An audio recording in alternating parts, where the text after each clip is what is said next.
आज से हल्द्वानी जाएंगे आरएसएस प्रमुख। आरएसएस परिवार से जुड़े करीब 2000 लोगों को करेंगे संबोधित। संघ प्रमुख के जाने से राजनीतिक गलियारों में चर्चा तेज। 10 अक्टूबर को प्रांत के प्रचारकों के साथ करेंगे बैठक। उत्तराखंड वासियों को जल्द मिलेगी राहत। 10 अक्टूबर तक विदा हो जाएगा मानसून। इस साल 13 दिन अधिक सक्रिय रहा मानसून।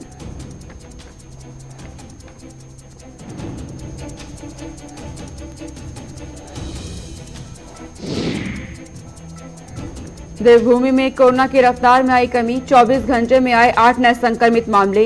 एक भी मरीज की मौत नहीं हुई। 14 मरीज ठीक हुए। सक्रिय मामलों की संख्या घटकर 156 तक पहुंची।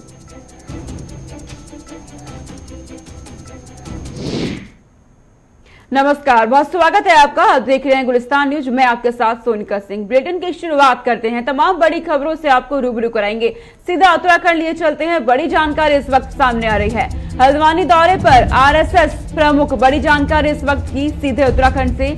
आरएसएस परिवार से जुड़े करीब 2000 लोगों को संबोधित करेंगे और संघ प्रमुख के जाने से राजनीतिक गलियारों में चर्चा भी तेज हो गई है। 10 अक्टूबर को प्रांत के प्रचारकों के साथ बैठक करेंगे। तो बड़ी जानकारी इस वक्त की। आरएसएस प्रमुख मोहन भागवत हल्द्वानी दौरे पर 3 दिवसीय दौरा रहेगा और अपने दौरे के दौरान करीब 2000 लोगों को संबोधित करेंगे। और संघ प्रमुख के उत्तराखंड जाने से राजनीतिक गलियारों में चर्चा तेज हो गई है, क्योंकि हिंदुत्व की छवि मानी जाती है आरएसएस प्रमुख की। और बीजेपी जो इस वक्त उत्तराखंड में सत्ता पक्ष पार्टी है, हिंदुत्व की पहचान मानी जाती है। ऐसे में उत्तराखंड पहुंचना आरएसएस प्रमुख का बेहद अहम माना जा रहा है राजनीतिक लिहाज से भी, जिसके चलते राजनीतिक गलियारों में चर्चा भी तेज हो गई है।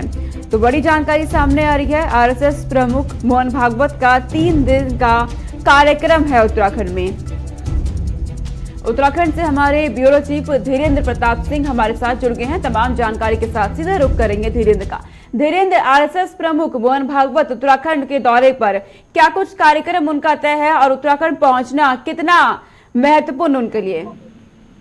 बिल्कुल सोनिका, देखिए जो आरएसएस के प्रमुख है, सरसंघचालक हैं, मुखिया हैं मोहन भागवत, वो 3 दिवसीय प्रवास से हल्द्वानी पहुंच रहे हैं। और इस 3 दिन उनका जो प्रोग्राम है एक ही जगह पे और वो है हल्द्वानी। और वहाँ पे वो अलग अलग दिनों में अलग अलग बैठकें लेंगे, अपने प्रांत प्रचारक से मिलेंगे, जो विभाग प्रचारक हैं, जो जिला प्रचारक हैं, इस तरह के लोगों से मिलेंगे और संघ कार्यों की समीक्षा करेंगे और फीडबैक भी लेंगे। इसके साथ ही उनका जो अंतिम और महत्वपूर्ण कार्यक्रम है वो परिवार प्रबोधन का कार्यक्रम है, जिसमें संघ से जुड़े हुए जो स्वयंसेवक हैं उनके परिवारों के साथ वो बैठेंगे, उनको संघ के बारे में समझाएंगे और उनके साथ रात्रि भोजन भी करेंगे।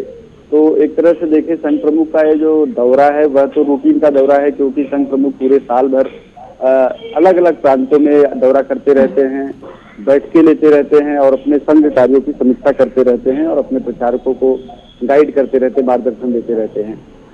हालांकि ये संघ का पक्ष हो गया, लेकिन संघ चूंकि अब संघ को लोग बीजेपी के एक संरक्षक के तौर पे देखते हैं, इसलिए उसके किसी भी अखिल भारतीय नेता का या बड़े नेता का जो प्रवास या दौरा होता है उसको लोग सियासी चश्मे से भी देखते हैं, यानी राजनीतिक दृष्टि से भी देखते हैं। क्योंकि उत्तराखंड में चुनाव आसन्न है और जल्द यहाँ पे विधानसभा चुनाव की प्रक्रिया शुरू हो जाएगी। उसको देखते हुए जो सियासी जानकार है उनका कहना है कि संघ प्रमुख का जो दौरा है वो बीजेपी को भी कोई रणनीति बनाने में मदद करेगी और उनके इस दौरे को चुनावी नजरिए से भी लोग देख रहे हैं। तो हिंदुत्व की छवि आरएसएस प्रमुख रखते हैं धीरेन्द्र, और बीजेपी भी हिंदुत्व की पहचान मानी जाती है। कितना फायदा बीजेपी को होगा? बिल्कुल सोनिका, देखिए इसमें कोई दो राय नहीं कि संघ के का जो सामाजिक सरोकार है, जो उनका सोशल नेटवर्क है, सामाजिक तंत्र है, उसका पूरा लाभ बीजेपी को मिलता है। क्योंकि बीजेपी संघ का एक अनुसांगिक संगठन यानी उसका एक सहयोगी संगठन माना जाता है और उसकी मातृ संस्था आरएसएस को माना जाता है, यानी कि वो संरक्षक और बड़े संगठन के तौर पे है, उसका एक संगठन बीजेपी भी है, ऐसा संघ के लोग भी कहते हैं। तो उनकी हर गतिविधि, उनके हर नेटवर्क, उनके हर पीआर का जो फायदा है, प्रॉफिट है, वो बीजेपी को मिलता है। तो निश्चित रूप से संघ के जो मुखिया है जब वो यहाँ आएंगे तो उसको राजनीतिक लाभ और हानि की दृष्टि से देखा जाएगा। निश्चित रूप से जब संघ प्रमुख उत्तराखंड आ रहे हैं, अपने स्वयंसेवकों से, प्रांत प्रचारकों से मिलेंगे, प्रचारकों से मिलेंगे, तो उनको इस राज्य में चल रही राजनीतिक गतिविधियों की, सामाजिक गतिविधियों की भी जानकारी होगी। और आपको बता दें कि यहाँ पे बीजेपी की सरकार है और बीजेपी लगातार दावा कर रही कि अब की बार 60 के पार, यानी 70 में से 60 सीटें लाने का दावा कर रही है। तो उसके पीछे कहीं ना कहीं उसको संघ का सहयोग भी मिलना लाजमी है और मिलेगा ही। तो निश्चित रूप से अब देखने वाली बात सोनिका ये होगी कि संघ प्रमुख इन 3 दिनों में कौन कौन सी बैठकें लेते हैं और उनकी जो बैठकें हैं उसका लबोलुआब क्या निकल के आता है, कौन सा राजनीतिक संदेश वो अपने स्वयंसेवकों को देते हैं, अपने जो तंत्र में काम कर रहे प्रांत प्रचारक या प्रचारक हैं उनको क्या संदेश देते हैं, उसके आधार पर बीजेपी की लाभ हानि के बारे में कुछ कहा जा सकेगा। लेकिन उनका ये दौरा बीजेपी के लिए काफी महत्वपूर्ण हो जाता है, क्योंकि न केवल वो एक मार्गदर्शन देते हैं, अपने अपने प्रचारकों को गाइड करते हैं, बल्कि वो राज्य की वर्तमान गतिविधियों पर जो फीडबैक भी लेते हैं। जैसे यहाँ भू आंदोलन चल रहा है, जबरदस्त चल रहा है, देवस्थानम बोर्ड को लेकर के तमाम विरोध प्रदर्शन हो रहे थे, उसको लेकर के सरकार और जो हक हकूकधारी थे उनके बीच एक गतिरोध बना हुआ है। तो इन सब मुद्दों पर अगर संघ प्रमुख फीडबैक लेंगे तो आगे चल करके शायद बीजेपी अपनी रणनीति में कुछ बदलाव कर सके, इन मुद्दों को हल कर सके। और आपने देखा होगा कि भू कानून की मांग जिस तेजी से उठी, अंततः मुख्यमंत्री को उसके लिए एक समिति का गठन करना पड़ा। इसी तरह देवस्थानम बोर्ड को लेकर के उसके गठन के बाद से ही विरोध हो रहा है और ये तीसरे मुख्यमंत्री हैं जो उस विरोध को झेल रहे, यानी त्रिवेंद्र रावत उस देवस्थानम बोर्ड को लेकर के आए, उनके समय में विरोध हुआ, फिर तीरथ सिंह रावत के समय में विरोध हुआ और पुष्कर सिंह धामी के समय में भी वो विरोध अपने चरम पे पहुंच गया, जिसके चलते सरकार को उनसे कई दौर की वार्ता करनी पड़ी और एक समिति का गठन भी किया गया है। तो इन सारे मुद्दों पे वो फीडबैक लेंगे और आगे चल के बीजेपी के क्रियाकलाप में, उसके राजनीतिक घोषणा पत्र में ये सारी चीजें देखने को मिलेंगी। तो शायद थोड़ा सा और इंतजार करना पड़ेगा हमें उनकी बैठकों का और उसके बाद उन बैठकों से निकलने वाले संदेश का, तो पता चलेगा संघ प्रमुख का ये दौरा कितना बीजेपी के लिए प्रॉफिटेबल होगा, लाभदायक होगा और विपक्ष के लिए कितना चुनौतीपूर्ण होगा। ठीक है धीरेन, तमाम जानकारी आपने पहुंचाई, नजर आप बनाए रखिएगा, तमाम अपडेट आपसे लेते रहेंगे। बहुत शुक्रिया फिलहाल तमाम जानकारी पहुंचाने के लिए। आगे रुक करते हैं, उत्तराखंड से एक और बड़ी जानकारी इस वक्त सामने आ रही है। दरअसल उत्तराखंड में आज से शुरू होगी कई रूटों के लिए हवाई सेवा। उत्तराखंड में आज से हवाई सेवा की शुरुआत होने जा रही है। जोलीग्रांट एयरपोर्ट से हरी झंडी दिखाई जाएगी। तो बड़ी जानकारी आपको बता दें कि ज्योतिरादित्य सिंधिया और सीएम धामी उद्घाटन करेंगे इस रूट पर।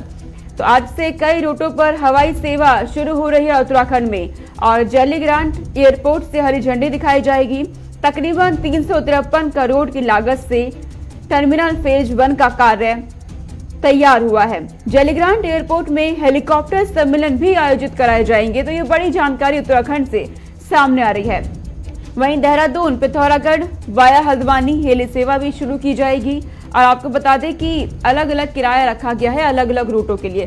तो संचित शर्मा हमारे साथ जुड़ गए हैं तमाम जानकारी के साथ, सीधा रुख करेंगे। संचित, आज से हवाई सेवा की शुरुआत हो रही है उत्तराखंड में, क्या कुछ जानकारी आपके पास, क्या तैयारियां इसके लिए आप देख रहे हैं? देखिए सोनिका, आपको बताना चाहूंगा कि जिस तरीके से आज जो टर्मिनल है उसका उद्घाटन करने के लिए ज्योतिरादित्य सिंधिया उत्तराखंड आएंगे। वो 1:30 बजे करीब उत्तराखंड आ जाएंगे और उनके साथ तमाम जो उत्तराखंड के जो नेता हैं, मंत्री हैं, वो वहाँ मौजूद रहेंगे। साथ ही पुष्कर सिंह धामी भी वहीं पर प्रोग्राम में शिरकत करेंगे। देखिए, जो इस टर्मिनल को बनाया गया, इस टर्मिनल में जो ब्रह्म कमल की 3 मूर्तियां बनाई गई है। साथ ही साथ मैं आपको बताना चाहूंगा कि जो कनेक्टिविटी की बात करें तो उत्तराखंड की कनेक्टिविटी को और बढ़ाने के लिए आप देखिए, इस टर्मिनल पे हल्द्वानी के लिए मैं आपको हल्द्वानी हो गया, गौचर हो गया, श्रीनगर हो गया, तो तमाम जगहों पर अब हवाई सेवा शुरू हो जाएंगी। तो कहीं ना कहीं इससे पर्यटन को भी एक बड़ा आयाम मिलेगा। साथ ही साथ आप देखिए, उत्तराखंड में जो रोजगार है उसको भी एक बड़ी भूमिका मिलेगी। जिस तरीके से यहाँ पर जो तीर्थ यात्री आएंगे, प्रधानमंत्री नरेंद्र मोदी ने कहा कि उत्तराखंड में, कल वो उत्तराखंड दौरे पर थे, साथ ही साथ उन्होंने बताया कि उत्तराखंड में जो धाम है, धाम का बड़ा महत्व है, देवभूमि से उनका तमाम लगाव लगा रहता है। तो साथ ही साथ उन्होंने बताया कि जिस तरीके से उत्तराखंड के अंदर जब ये हवाई सेवा शुरू हो जाएगी तो यहाँ पर जो रोजगार भी बढ़ेगा और साथ ही साथ तमाम चीजों में फायदा उत्तराखंड को सीधा पहुंचेगा। सोनिका, और लोगों के लिए कितना फायदा उन्हें पहुंचेगा और उत्तराखंड की संस्कृति के लिए भी संचित बेहद अहम हो जाएगा। फिर देखिए सोनिया, आपको बताऊं कि उत्तराखंड को तो सीधे रूप से इसका फायदा पहुंचेगा। देखिए जितने इंडस्ट्री या जितनी भी तमाम तरीके की चीजें अगर उत्तराखंड में आएंगी, आधुनिक उत्तराखंड होगा, तो इसका फायदा सीधा जो उत्तराखंड में रह रहे लोग हैं उनको मिलेगा। क्योंकि कहीं ना कहीं जो नौकरी के अवसर यहाँ पर खुलेंगे। देखिए सरकारी नौकरी के अलावा अगर बात करें तो प्राइवेटाइजेशन की मोड पे अगर जाएंगे तो देखिए प्राइवेट नौकरियां भी काफी से निकल कर सामने आएंगी, तमाम तरीके के रोजगार वहां पर खुल के सामने आएंगे, तो वो रोजगार सीधा उत्तराखंड के लोगों को मिलेगा। और बात करें तीर्थ यात्रियों की, तो आप लगाइए कि जिस तरीके से टूरिस्ट को आने में उत्तराखंड में थोड़ी आसानी हो जाएगी, तो उससे भी फायदा सीधा सीधा उत्तराखंड को ही होने वाला है। सोनिका, संचित, आपने रोजगार का जिक्र किया, तो क्या ये माना जाए कि अपने इस प्रोजेक्ट के जरिए अब सीधा रोजगार यानी युवाओं को साधने की कोशिश भी कर दी गई है, क्योंकि रोजगार के मुद्दे पर लगातार बीजेपी को घेरा जा रहा है। बिल्कुल सोनिका, देखिए जिस तरीके से जब से पुष्कर सिंह धामी ने उत्तराखंड की कमान संभाली है, आप देखिए लगातार तमाम तरीके के कार्यक्रम, तमाम तरीके की घोषणाएं हो रही है जो युवाओं और अलग अन्य वर्गों के पक्षों में है। देखिए जिस तरीके से एक एंटी इनकम्बेंसी देखने को मिल रही थी, उसको भी साधने का काम पुष्कर सिंह धामी ने किया है। देखिए युवाओं को बेरोजगारी का जो मुद्दा है उसको लेकर के जो विपक्ष है तमाम मंचों से सत्ताधारी पार्टी यानी भारतीय जनता पार्टी को घेरने का काम करता था। तो आप अंदाजा लगा सकते हैं कि इससे कितना फायदा उत्तराखंड में डायरेक्ट मिलता है और एक वोट बैंक भी भारतीय जनता पार्टी के खाते में नोट हो जाएगा। संचित, कब तक उद्घाटन हो जाएगा इसका, क्या कुछ जानकारी मिल रही है आपको? देखिए आज इसका उद्घाटन है, 1:30 बजे ज्योतिरादित्य सिंधिया उत्तराखंड आ जाएंगे, तमाम मंत्री मुख्यमंत्री समेत वहां पर मौजूद होंगे। उसके बाद इसका कार्यक्रम किया जाएगा। उसके बाद उनकी कुछ मीटिंग है, मीटिंग में देखते हैं कि क्या कुछ निकल कर हो सकता है, कुछ राजनीतिक मुद्दों पर भी उनकी बात हो। यही सब कार्यक्रम आज का रखा गया है। सोनिका, ठीक है संचित, तमाम जानकारी आपने दी। नजर आप बनाए रखिएगा, अपडेट आपसे लेते रहेंगे। बहुत शुक्रिया तमाम जानकारी पहुंचाने के लिए। आगे बढ़ते हैं, आपको बताते हैं कि उत्तराखंड से मौसम को लेकर इस वक्त जानकारी सामने आ रही है। दरअसल उत्तराखंड में मौसम में अब लोगों को राहत मिलती नजर आ रही है। उत्तराखंड वासियों को जल्द राहत मिलेगी, ये बड़ी जानकारी इस वक्त सामने आई है। 10 अक्टूबर तक मानसून विदा हो जाएगा उत्तराखंड से, ये मौसम विभाग की तरफ से कहा गया है। इस साल 13 दिन अधिक सक्रिय रहा मानसून, ये जानकारी सामने आई है। मौसम विभाग का अनुमान सामान्य से 2% कम हुई है, कहा गया है। उत्तराखंड वासियों को अब राहत मिलती नजर आ रही है। लगातार पिछले महीने देखा गया उत्तराखंड में बारिश का दौर रहा और लगातार जिस तरीके से बारिश हुई, लोगों का जनजीवन अस्त व्यस्त हो गया, चुनौतियां बेहद लोगों के जीवन में आई। लेकिन अब ये जानकारी सामने आ रही है कि मौसम विभाग की तरफ से कहा गया है कि उत्तराखंड वासियों को जल्द राहत अब मिलेगी। 10 अक्टूबर तक मानसून विदा हो जाएगा। वहीं मौसम विभाग का अनुमान है कि सामान्य से 2% कम बारिश हुई, तो उत्तराखंड वासियों को राहत अब मिलने जा रही है। जीवन जो चुनौतीपूर्ण हो चला था, कहीं ना कहीं अब सामान्य हो जाएगा, क्योंकि विदाई मानसून की उत्तराखंड में होने वाली है। लगातार देखा गया तेज बारिश के बाद उत्तराखंड में तबाही का मंजर सामने आया। भूस्खलन, कहीं बादल फटने की खबरें देखने को मिली, तो पहाड़ दरकने के बाद मलबा सड़कों तक पहुंचने लगा। और अब ये जानकारी मिल रही है कि उत्तराखंड वासियों को राहत मिलने वाली है। मानसून लगातार जो करवट ले रहा था, अब राहत लोगों को मिलेगी। विशाखा चौधरी संवाददाता हमारे साथ जुड़ गई हैं तमाम जानकारी के साथ। विशाखा, बीते कई दिनों से, पिछले महीने भी हम देख रहे थे लगातार तेज बारिश का दौर उत्तराखंड में चल रहा था, लेकिन अब मौसम विभाग कह रहा है कि मानसून की विदाई होने जा रही है। क्या कुछ जानकारी आपको मिल रही है? जी बिल्कुल सोनिका, लंबे समय के बाद मानसून उत्तराखंड से विदा लेने को तैयार है और जो मौसम विभाग के वैज्ञानिक है उनके द्वारा कह दिया गया है कि आगामी 10 अक्टूबर के बाद से मानसून की जो सक्रियता है वो उत्तराखंड से खत्म हो जाएगी। हालांकि जो भी पड़ोसी राज्य हैं, चाहे वो उत्तर प्रदेश है, दिल्ली है, इन सभी से मानसून की वापसी हो चुकी है, लेकिन उत्तराखंड में अभी भी आगामी जो 10 अक्टूबर है तब तक की जो मानसून की सक्रियता है वो कुछ इलाकों में देखी जा सकती है। मैदानी इलाकों से जो बारिश की संभावना है वो बेहद कम बताई गई है मौसम विभाग के द्वारा। पहाड़ी इलाकों में कुछ जगहों पर 10 अक्टूबर तक बारिश के जो आसार हैं वो जताए हैं, क्योंकि सक्रियता बनी हुई है मानसून की। लेकिन 10 अक्टूबर के बाद से पूरी तरह से जो मानसून है वो उत्तराखंड से विदा ले जाएंगे और भारी बारिश की जो स्थिति, तमाम जो फिलहाल समस्याएं, प्राकृतिक आपदाएं राज्य में लगातार देखने को मिल रही थी पिछले 1 से 2 महीने से, उनसे जो राहत है वो राज्य को मिल पाए। जी। और जिस तरीके से अब ये जानकारी सामने आई है विशाखा, लोगों की तरफ से क्या प्रतिक्रिया आप देख रहे हैं, क्योंकि एक डर लोगों के मन में देखा गया था? पहाड़ी क्षेत्रों में जो मानसूनी बारिश का जो भी समय बीता है या जो भी मानसूनी जो बारिश होती है हर साल, वो जाहिर तौर पर कई सारी मुसीबतें, आम चुनौती, एक रोजमर्रा की जो जिंदगी पहाड़ी लोगों के लिए उनको जीनी पड़ती है, वो काफी हद तक जो परेशानियों से भरी होती है वो बन जाती है। और जिस वजह से हर साल पहाड़ी इलाकों में जो चाहे वो जान और माल का नुकसान भी राज्य में देखने को मिलता है। और जाहिर तौर पर इस बारिश के बाद जो पहाड़ी इलाके हैं उनके लोगों के लिए जो उनकी जिंदगी है वो वापस पटरी पर आ सकेगी।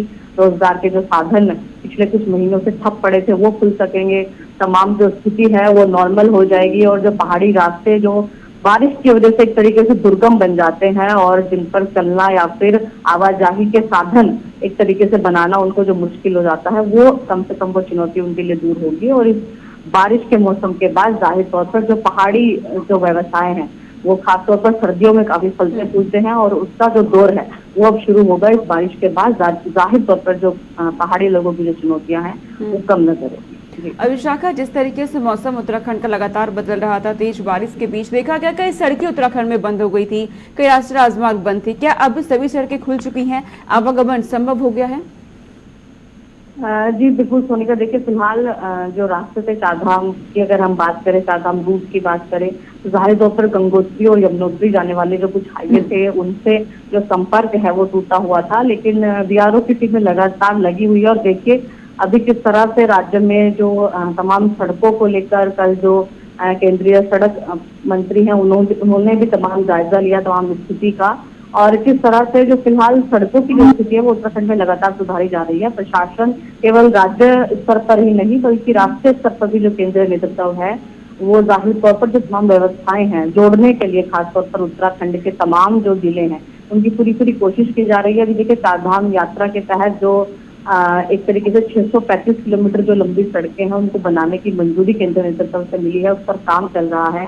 तमाम स्थिति पहाड़ों में जो है वो भी सुनिश्चित की जा रही है सड़कों की। तो जाहिर तौर पर जो फिलहाल सड़कों की स्थिति है वो बारिश के बाद अगर जो खराब है, जहाँ जिस तरह से क्षतिग्रस्त हुई है सड़कें, उनकी भी जो मरम्मत का कार्य है वो शुरू हो जाएगा। और जैसा मुख्यमंत्री ने कहा था कि जो भी क्षति नेशनल हाईवे को या अन्य पहाड़ी क्षेत्रों के रास्तों को हुई है वो बहुत जल्द पूरी कर दी जाएगी। ठीक है विशाखा, बहुत शुक्रिया तमाम जानकारी हम तक पहुंचाने के लिए। आगे रुक करते हैं, आपको बता दें देवभूमि से कोरोना से जुड़ा अपडेट इस वक्त सामने आ रहा है। देवभूमि में कोरोना की रफ्तार में कमी आई है, ये बड़ी जानकारी इस वक्त की सामने आ रही है। उत्तराखंड से 24 घंटे में 8 नए संक्रमित मामले सामने आए हैं और 24 घंटे के दौरान एक भी मरीज की मौत नहीं हुई, 14 मरीज ठीक भी हुए हैं। ये जानकारी सामने आई है और सक्रिय मामलों की संख्या अब घटकर 156 तक पहुंच गई है। देवभूमि में कोरोना के हालात लगातार सामान्य होते जा रहे हैं। मामलों में गिरावट के साथ ही राहत भरी खबर ये सामने आई है कि बीते कई दिनों से एक भी मौत उत्तराखंड में नहीं हुई है। वहीं मरीज ठीक होकर घर भी लौट रहे हैं। सक्रिय मामलों की संख्या में भी अब घटती नजर आ रही है। तो हालात सामान्य होने लगे हैं, लेकिन तीसरी लहर की आशंका के बीच उत्तराखंड सरकार सजग है और बेहद गंभीर है इस मामले को लेकर। इसलिए लगातार अस्पतालों को यह आदेश दिए गए हैं कि सतर्क रहे। स्वास्थ्य विभाग को अलर्ट मोड पे रखा गया है। वैक्सीनेशन की रफ्तार रोजाना बढ़ाई जा रही है और रिकॉर्ड स्तर पर लोगों को वैक्सीनेट किया जा रहा है। विशाखा हमारे साथ एक बार फिर जुड़ गई हैं तमाम जानकारी के साथ। विशाखा, जानकारी मिल रही है कि उत्तराखंड में अब हालात सामान्य होने लगे हैं। ग्रामीण क्षेत्रों में क्या हालात है विशाखा, क्या वहां भी हालात सामान्य हो गए हैं? जी बिल्कुल सोनिका, देखिए पूरे राज्य के साथ इस समय जो स्थिति है वो काफी नियंत्रण में कही जा सकती है और कोरोना को लेकर जो फिलहाल सरकार के प्रयास हैं वो भी जाहिर तौर पर सराहनीय है। जिस तरह से वैक्सीनेशन की जो प्रक्रिया राज्य में चल रही है कहीं ना कहीं वो इस नियंत्रण की स्थिति के लिए जिम्मेदार है। और किस तरह से आप देखिए कि चारधाम यात्रा को कितने लंबे समय तक के लिए रोका गया, यह भी राज्य सरकार का एक सराहनीय कदम था, जिसके तहत जो नियंत्रण की स्थिति में आज हम हैं वो बनी हुई है। और अब देखिए चारधाम यात्रा को जो खोला गया है पूरी तरह से, उसके तहत भी किस तरह से जो एसओपी का पालन है वो कराया जा रहा है। जो डबल डोज वैक्सीनेट सर्टिफिकेट है उसकी डिमांड, उसकी अनिवार्यता राज्य के सभी और राज्य के बाहर से आने वाले लोगों के लिए रखी गई है। तो किस तरह से देखिए जो नियंत्रण की स्थिति है वो सरकार और प्रशासन के बनाने से संभव हुई है। और फिलहाल की अगर हम बात करते हैं तो जाहिर तौर पर जो कोरोना का ग्राफ है वो बहुत ही फिलहाल नियंत्रण की स्थिति में है और हर रोज नीचे की तरफ लुढ़कता हुआ दिखाई देता है।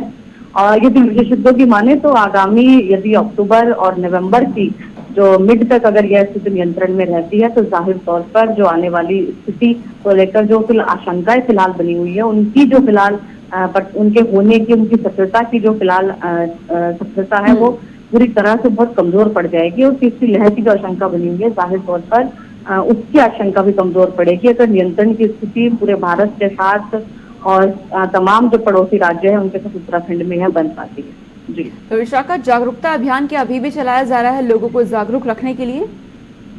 जी बिल्कुल सोनिका, देखिए फिलहाल जागरूकता अभियान की जरूरत है क्योंकि देश भर में अभी जो त्योहारों का सीजन है वो आना बाकी है और जिस तरह से बाजारों में जो लोगों का हुजूम है वो उमड़ेगा क्योंकि जिस तरह से कोरोना काल के बाद जो त्योहारों की रौनक एक तरीके से फीकी पड़ गई थी, अब त्योहार का सीजन है तो जाहिर तौर पर लोगों में फिलहाल जो डर है कोरोना को लेकर वो कहीं खत्म हो गया है, जिसकी जागरूकता की अभी जरूरत है और किस तरह से अभी कोरोना की स्थिति को देखते हुए तमाम जो त्योहारों की जो फिलहाल चीजें हैं, बाजारों की जो स्थिति है वो बनाकर रखी जाए, उसके लिए जागरूकता अभियान की जाहिर तौर पर बहुत जरूरत है। जी ठीक है विशाखा, आप नजर बनाए रखिएगा, तमाम अपडेट आपसे लेते रहेंगे उत्तराखंड में कोरोना से क्या हालात हैं।